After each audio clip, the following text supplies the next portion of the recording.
Hello everyone, welcome back to the Code Crunch Tech School. And आज इस video से शुरू हो रहे हैं हमारे प्रोजेक्ट्स।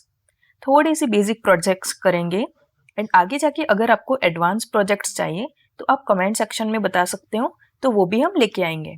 तो आज हम क्रिएट करेंगे ओटीपी जनरेटर। आजकल ऑनलाइन शॉपिंग मोस्टली सब लोग की करते हैं, तो उसमें डिलीवरी बॉय हमारे पास से ओटीपी मांगता है ना। वो ओटीपी कई बार 4 या फिर 6 डिजिट का होता है एंड हर बारी वो अलग ही होता है, मतलब कि यूनिक ही होता है। अभी देखिए, स्टेप बाय स्टेप जानेंगे।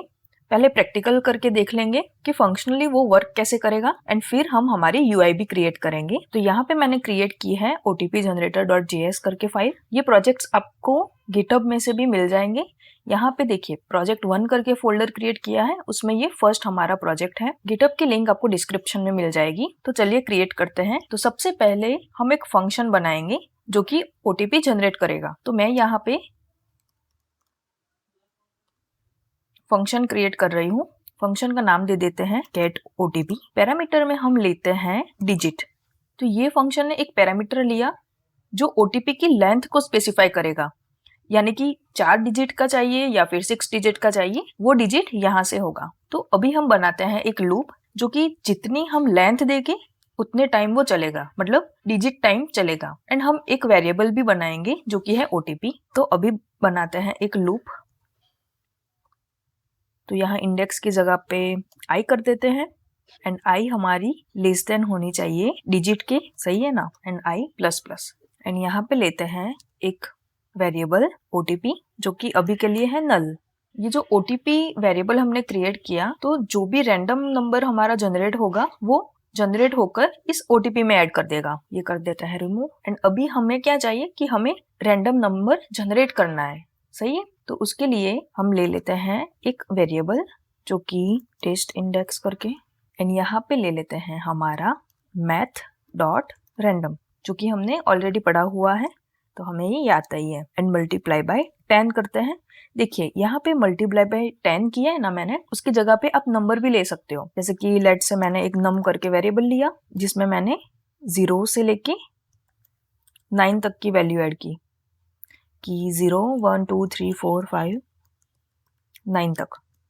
तो यहाँ पे आप क्या कर सकते हो, यहाँ पर आप मल्टीप्लाई बाय 10 की जगह पे ये जो हमारा नंबर है, तो ये नम डॉट लेंथ कुछ इस तरीके से भी कर सकते हो। अभी के लिए मैं रहने देती हूँ 10। एंड ये जो इससे क्या होगा, हमारा रैंडम नंबर जनरेट होगा, ठीक है। एंड उसको हमें ये ओटीपी में स्टोर करना है, सही है। तो यहाँ पे क्या कर सकते हैं, ये जो ओटीपी है plus equal to test index. तो यहाँ पे जो भी रैंडमली जनरेटेड इंडेक्स को वो ओटीपी में ऐड करेगा। अभी ये प्लस इक्वल टू ये क्यों किया, तो basically OTP plus is equal to index. इसका मतलब है OTP is equal to OTP plus हमारा टेस्ट इंडेक्स। अभी इसको हमने शॉर्ट में लिखना है, तो ये ऑपरेटर है, हमारे ऑपरेटर्स में हमने पढ़ा ही था, तो ये ऑपरेटर हम यूज कर सकते हैं, जिसका मतलब है ये। कमेंट कर देती हूँ, आपको सिर्फ समझने में आसानी होगी। फॉर एग्जाम्पल, अगर पहले लूप में पहले राउंड में इंडेक्स की वैल्यू 5 है, तो ये ओटीपी की वैल्यू क्या हो गई, 5। अगर दूसरे इटरेशन में इंडेक्स की वैल्यू है 3, तो ये ओटीपी में क्या होगा, पहले था 5 एंड फिर 3, कुछ इस तरीके से स्टोर होता जाएगा। अभी हमने ये डिजिट की लेंथ हमने दी है कि हमें 4 डिजिट का ओटीपी चाहिए, तो ये 4 बार घूमेगा एंड ऐसे वैल्यू स्टोर करता जाएगा। तो इसके लिए हमने ये OTP plus equal to test index लिखा है। आई होप आपको समझ में आया होगा। एंड इसके बाद हमारा ये जो ओटीपी हमें मिल रहा है उसे हम रिटर्न कर देंगे, ठीक है। अभी इस फंक्शन को कॉल करवाते हैं। तो हमारा गेट ओटीपी एंड डिजिट हम पास कर देते हैं, लेट्स से 4। एंड इसको अभी कंसोल लॉग करके दिखते हैं, तो एक वेरिएबल ले लेते हैं, let's say call OTP. And यहाँ पे मैं लॉक कर देती हूँ कॉल ओटीपी को, करते हैं रन। तो यहाँ पे हम पहले जाते हैं प्रोजेक्ट 1 में 1, एंड उसके अंदर हमारी फाइल है ओटीपी जनरेटर, ठीक है। तो इसको करते हैं रन, तो नोड एंड हमारे फाइल का नाम, तो किया रन। तो देखिए, हमें कुछ इस तरीके से मिल रही है वैल्यू। ये जो रैंडम नंबर है हमारा जनरेट तो हो गया, पर कुछ इस तरीके से मिल रहा है। नहीं, मुझे तो इस तरीके से नहीं चाहिए था, मुझे तो सिंपल नंबर चाहिए, है ना। तो उसके लिए हम क्या कर सकते हैं, हमने एक प्रॉपर्टी सीखी थी जो थी math.floor। सही है, आपने सही पकड़ा। तो इसके आगे अगर हम लगा दे math.floor, ये क्या करता है, पूरी पॉइंट वाली वैल्यूज हमारी निकाल देगा एंड हमें जो चाहिए वैसे सिंपल वैल्यू हमें देगा। क्लियर करके करते हैं रन, मिल गया 6018। सही है, दोबारा रन करते हैं, ये कुछ नया मिला डिजिट। एक बार और रन करते हैं, पूरे यूनिक मिल रहे हैं एंड नए मिल रहे हैं। सही है, यहाँ पे हमने 4 अंक का क्रिएट किया, वैसे ही मुझे चाहिए कि 6 डिजिट वाला मुझे OTP जनरेट करके दो। तो यहाँ पे मैंने कर दिया 6। ठीक है, करते हैं रन।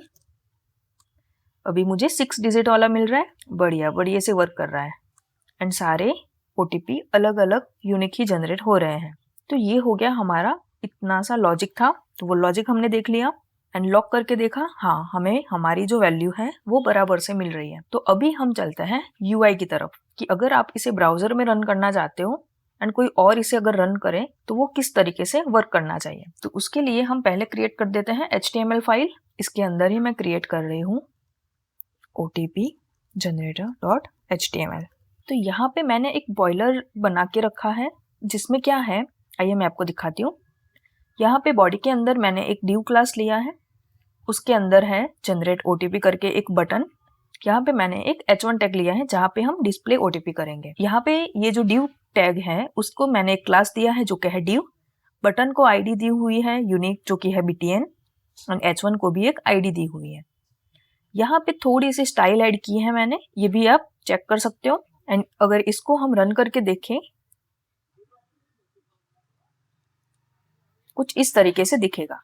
अभी ये जनरेट OTP पे क्लिक कर रहा है, कुछ भी नहीं हो रहा, पर हमें वही तो करवाना है कि जनरेट OTP पे क्लिक करें तो यहाँ पे OTP डिस्प्ले होना चाहिए। सही है, चलिए वो करते हैं।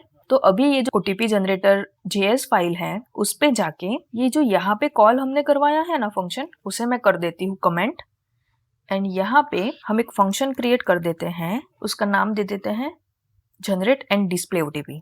ठीक है, एंड ये जो हमारा फंक्शन है जो कि है गेट OTP, उसे यहाँ पे कॉल करवा देते हैं। तो ले लेते हैं variable OTP is equal to हमारा फंक्शन जो हमने क्रिएट कर रखा है गेट OTP एंड मुझे 4 डिजिट का चाहिए, तो पैरामीटर पास कर दिया 4। अभी डिस्प्ले करने के लिए देखिए ये HTML में ये h1 टैग है, वहां पे मुझे जो भी जनरेट हो OTP वो डिस्प्ले होना चाहिए। तो इसको एक ID हमने दी हुई है कि डिस्प्ले OTP। तो ये ID पहले पकड़ लेते हैं, तो क्या करेंगे, document dot gate element by ID and ID का नाम है हमारा डिस्प्ले OTP। उसके अंदर इनर टेक्स्ट लगा दो, क्या लगाइए, हमारा OTP। सही है ना, हमारे इस OTP में हमें मिल रहा है हमारा OTP जनरेट होकर, तो ये OTP को अगर हम डिस्प्ले करवाए तो मिल जाएगा हमारा OTP। तो यहाँ पे कुछ इस तरीके से मैं लिख देती हूँ कि ये जनरेटेड OTP है जो कि है OTP। बढ़िया, इसमें पैरामीटर की हमें जरूरत नहीं है। ये जो फंक्शन है उसे हम इस बटन के क्लिक इवेंट पर कॉल करवा देते हैं, on click generate and display OTP। एक और चीज, अभी यहाँ पे हमने फंक्शन कॉल करवा दी, अभी हमारी ये जो स्क्रिप्ट है उसे हमारी HTML फाइल के साथ लिंक करना पड़ेगा। ठीक है, तभी इस JS फाइल की सारी चीजें हम एक्सेस कर पाएंगे। तो स्क्रिप्ट को लिंक कर देते हैं, स्क्रिप्ट src एंड हमारी फाइल का नाम है OTP generator.js। अभी यहाँ पे करते हैं रन,